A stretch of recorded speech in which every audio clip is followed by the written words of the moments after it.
किसी गांव में एक भाट व एक जाट रहता था। दोनों में घनिष्ठ मित्रता थी। एक बार जाट अपनी बहन के घर जाने को तैयार हुआ तो भाट अपनी ससुराल जाने को तैयार हुआ। दोनों साथ चल पड़े। रास्ते में रुक कर कुएं की मुंडेर पर बैठ गए। जाट ने भाट से कहा कि नगर बसेरा कर लेते हैं। इस पर भाट बोला कि तू ही नगर बसेरा कर ले, मैं तो अपनी ससुराल जा रहा हूँ, वहाँ खूब खातिर होगी मेरी, तू कर ले नगर बसेरा। जाट वहीं कुएं के पास बैठ पानी की घंटी और चावल का दाना लेकर नगर बसेरा करने लगा।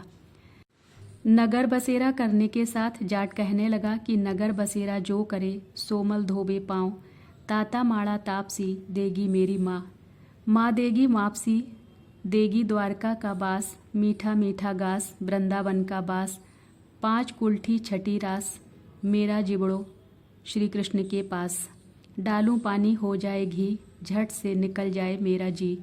यह सब करा के वह जाट बहन के पास चल पड़ा। जाट की बहन ने भाई के आने पर उसकी खातिर की, घी बूरा के साथ भाई को जिमाया। दोनों ने बैठकर ढेर सारी बातें की। इधर भाट अपने ससुराल पहुंचा तो वहां आग लगी हुई थी। आग बुझाने वह भी लग गया, जिसमें हाथ मुंह भी काले हो गए और खुद भी थोड़ा झुलस गया। न रोटी न पानी के लिए ही किसी ने पूछा। एक पड़ोसन आई तो उसने भाट की सास को कहा कि जमाई आया है, जरा उसकी आओ भगत कर लो। बुढ़िया बोली कि सब कुछ तो जल गया है, अब कहाँ से आओ भगत करूं। तब पड़ोसन ने ही भाट को एक रोटी के साथ छाछ दी। उसने वही खाकर गुजारा किया। शाम को दोनों फिर घर की ओर चल पड़े और रास्ते में मिल गए और एक दूसरे का हाल पूछा। भाट बोला कि मेरी ससुराल में तो आग लगी हुई थी, आग बुझाते मैं खुद काला हो गया हूँ, न रोटी मिली न पानी। जाट बोला कि मेरी तो बहुत खातिर हुई। फिर बोला कि मैंने कहा था ना कि नगर बसेरा कर लें, अब कर लें। लेकिन भाट ने फिर मना कर दिया।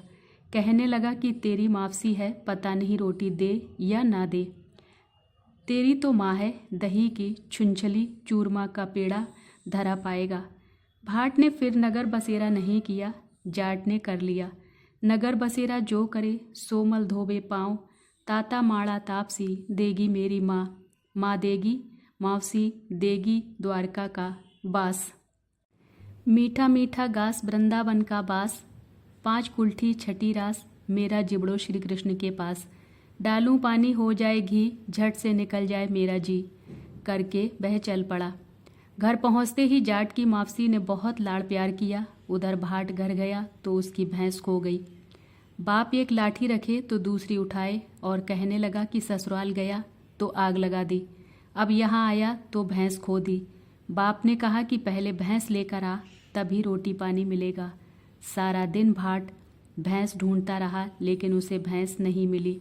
जाट और भाट की मुलाकात फिर से बाजार में हो गई। जाट ने भाट के हालचाल पूछे तो भाट बोला कि आते ही भैंस खो गई, बस उसी दिन से भैंस ढूंढ रहा हूँ।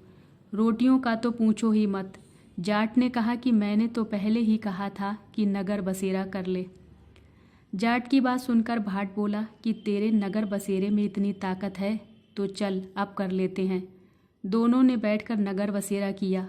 नगर बसेरा जो करे सोमल धोबे पाँव, ताता माड़ा तापसी देगी मेरी माँ, माँ देगी मापसी देगी द्वारका का बास, तापसी देगी मेरी माँ, माँ देगी मापसी देगी द्वारका का बास, मीठा मीठा घास वृंदावन का बास, 5 कुल्ठी छठी रास मेरा जिबड़ो श्री कृष्ण के पास, डालूं पानी हो जाए घी झट से निकल जाए मेरा जी। दोनों के नगर बसेरा करने पर भाट जैसे ही आगे बढ़ा तो उसकी खोई भैंस मिल गई, जिसे लेकर घर पहुंचा। घर पहुंचते ही माँ ने कहा कि लड़के को आते ही घर से निकाल दिया, सारे दिन से ये भूखा प्यासा भटक रहा है। यह कहकर उसकी माँ ने उसको खूब खिलाया पिलाया। इस घटना के बाद सारे नगर में ढिंढोरा पिटवाया गया कि कार्तिक में सब कोई अपने पीहर या सासरे आते जाते नगर बसेरा करें। जैसे भाट को नगर बसेरा करने का फल मिला, वैसे ही हर किसी को मिले। जय श्री कृष्णा। राधे राधे।